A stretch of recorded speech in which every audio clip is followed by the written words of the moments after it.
normally a field. There's a river that goes along here. That's all normally a field. Don't get in it. No. Don't, no, is it?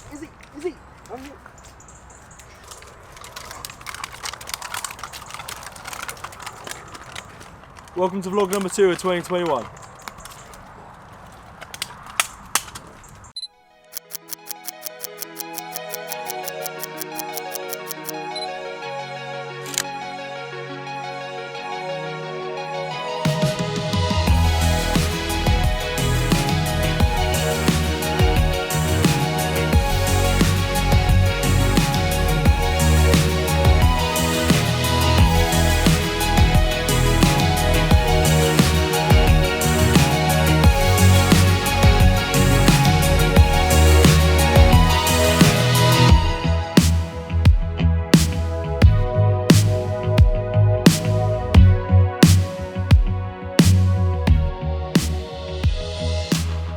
Welcome back to the vlog. This is vlog number 2 of 2021, continuing down the theme of film photography, and I'm kind of documenting my experience with film photography this year.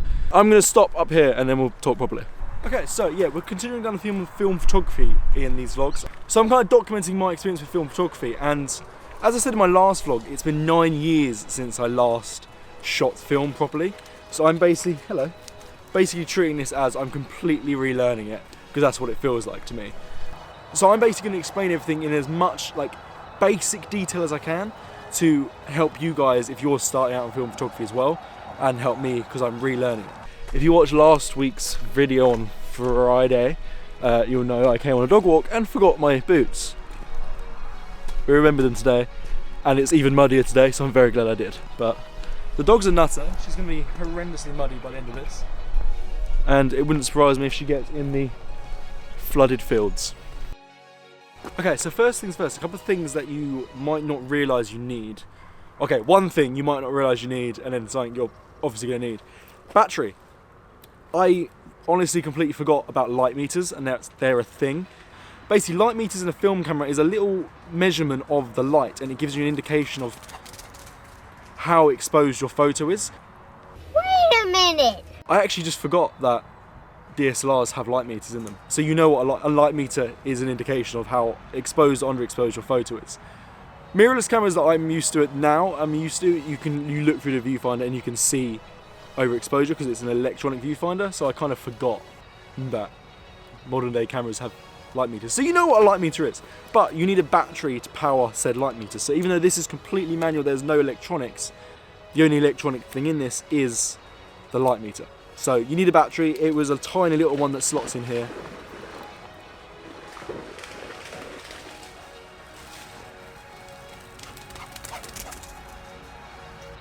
Don't. She just shook all over my camera. Hang on. I said, didn't I? I just said she's going to get in that. You're soaking wet.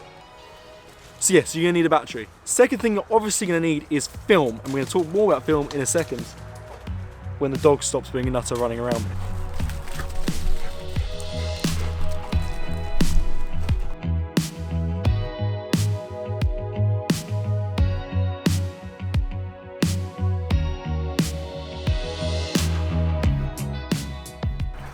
You gonna do it?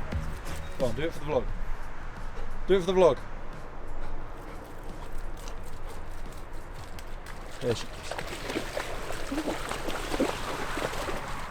I'm going to slip I go down there. Oh god, oh god. Okay, moving on. Okay, so the second thing, and probably the most important thing you're going to need, is besides the camera, is some film.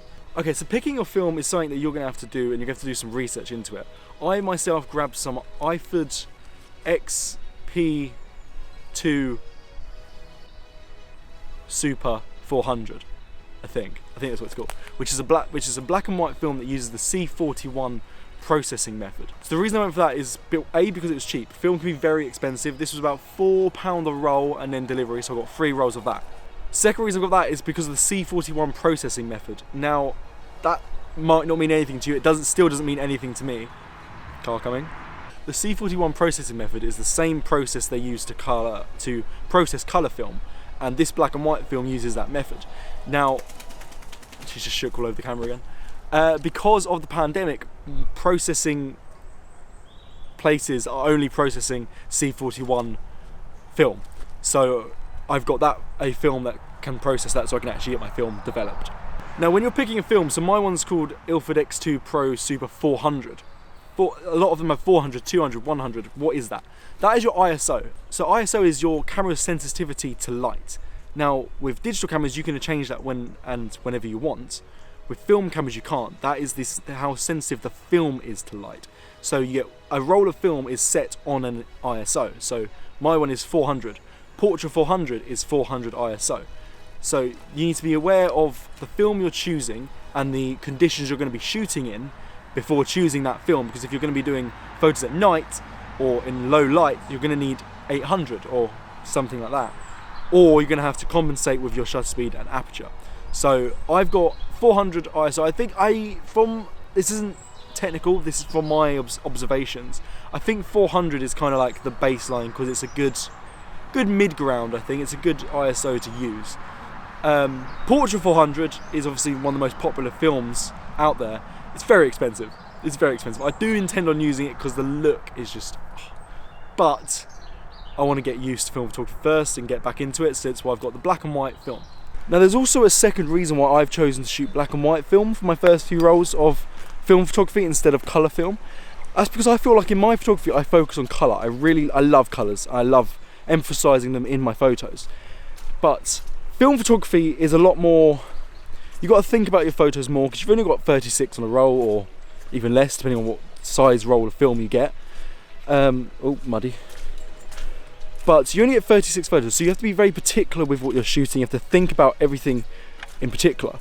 And with black and white photography, you can't rely on the colours, so you really have to focus in on composition and lighting to make your photos stand out. My arm is aching. So because of that, I've decided to shoot on black and white photography to really make myself focus in on the other areas such as composition and lighting and work on them. And then I think I'm shaking. My arms, I actually haven't held a camera up for vlog in so long that my arms are dying. So by shooting in black and white film, I'm gonna have to really focus in on really framing up for that one shot, getting the exposure right, getting all the settings correct, making sure the composition's correct, making sure there's lighting and the lighting is interesting to get interesting shots. This is going to take some practice because I'm not a black and white shooter and I haven't got the black and white mindset like I know some other photographers do, but we're going to give it a go, and I want to do this for 3 rolls of film before moving on to some colour film, which might be Portrait 400, but it's very expensive. Okay, this is just getting muddier and muddier, and that's rising up, and I think we're going to cross over in a second. So let's turn around, shall we?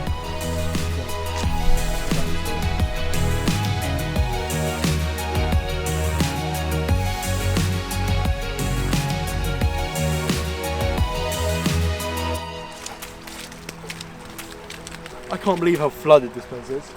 I've got some footage that I'm going to put in now, sort of Izzy here in summer, so you can see how flooded that is.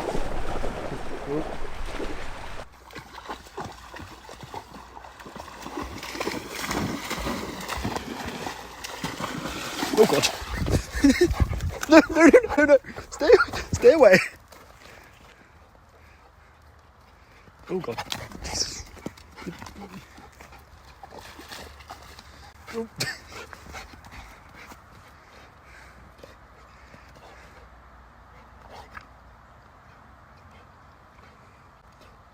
So next thing is style of shooting. I feel like, why? She stands next to the camera to shake off. So as I just mentioned, you've got to really think about the photos you're taking and be very particular with each shot when shooting film photography, because you only have a limited amount of shots. So I'm going to adjust my style slightly with film photography, and I want to focus very much on documentary photography. So right now, obviously given the current world circumstances, I want to try and focus on this first roll of film and capturing things in my environment to document the effect the pandemic is having on us. I really hope I've explained these basics to you guys well, and hope they make sense. Let me know in the comments if they do or if they don't.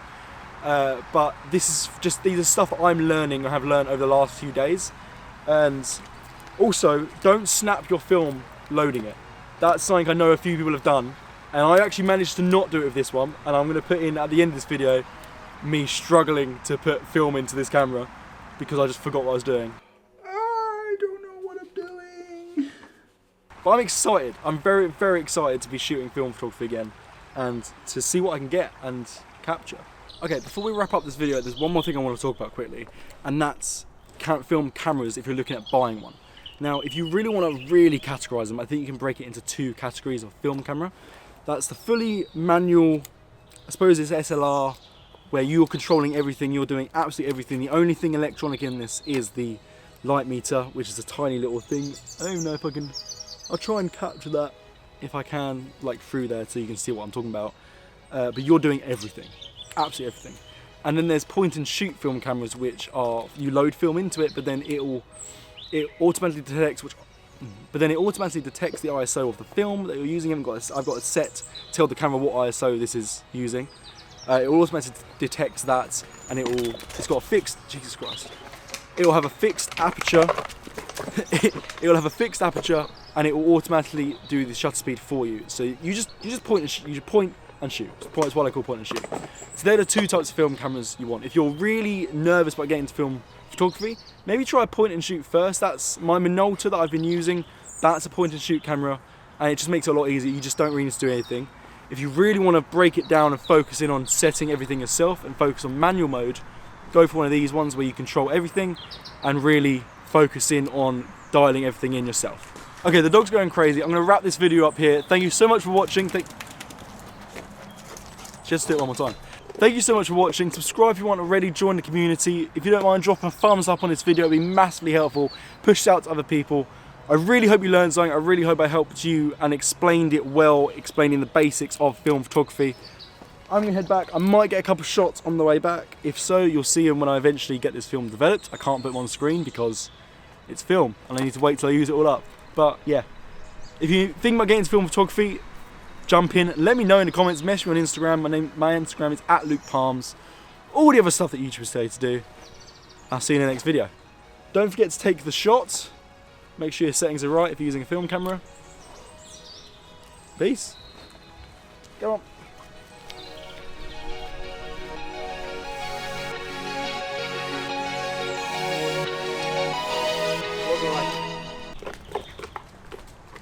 Okay, real quick, I just took my first film photo. I decided I was going to get one of Izzy.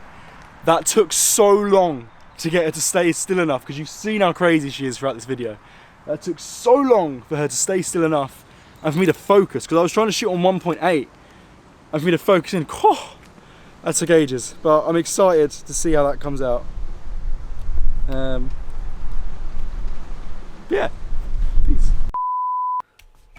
So this goes in like that. That goes down like so. I'm really scared because I know Andrew broke a couple of his films and I'm like scared to break this. Set the film into the leader. Wait, what? Oh god, what? Gauge the film on so it needs to go. I don't know what I'm doing. So that's got to come out of this side of the film, of the roll thing. Okay, let me just round that, get that out of the way.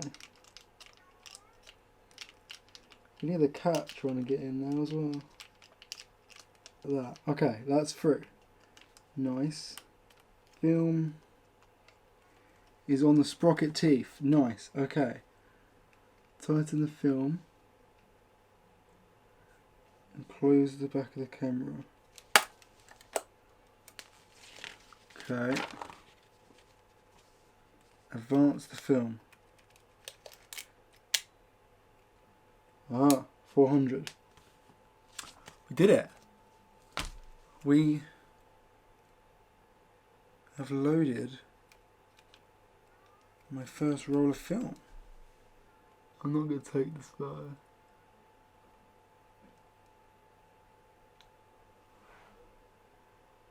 Thumbnail. We loaded it. It wasn't actually as scary as I thought it would be. I'm like, oh my god, this has film in it. Like I can take film photos now. Okay. Alright. Exciting.